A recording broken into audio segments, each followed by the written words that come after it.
abattre dans d'autres pays d'Europe. Pour favoriser l'installation, pour favoriser le nombre... Elle n'est pas forcément drôle, même dans des élevages où elles peuvent avoir accès à l'extérieur. Nos limites dans l'avancée, dans les avancées possibles. On estime qu'il doit y avoir des outils législatifs pour encadrer la taille des exploitations, qu'il doit y avoir des outils législatifs pour déterminer le cap qu'on doit donner à l'agriculture. Ça, c'est quelque chose d'essentiel, et même s'il n'y a pas un texte de loi là-dessus, il faut au moins qu'il y ait un débat là-dessus. Il y a vraiment incompatibilité entre les deux types d'agriculture qui cohabitent aujourd'hui et qu'on veut faire cohabiter. L'agriculture de type industriel et l'agriculture plus paysanne. Il y a une agriculture qui est clairement prédatrice de l'autre. Et si on ne légifère pas, si on ne régule pas, l'agriculture industrielle va bouffer l'agriculture paysanne. D'un côté, on peut avoir un système qui ne pollue pas. Et ça ne coûte pas cher.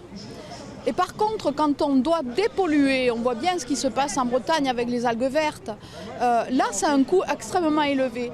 Donc, il faut comparer les coûts de revient et sans les aides, parce que les plus petites fermes reçoivent beaucoup moins d'aides que les plus grosses, alors à ce moment-là, on se rend compte que, effectivement, la productivité n'est pas tout à fait celle qu'on attendait. C'est pas acceptable. Donc il y a effectivement un certain nombre de choses qu'il faut faire avancer dans... Simplement, une vie, non pas une époque formidable.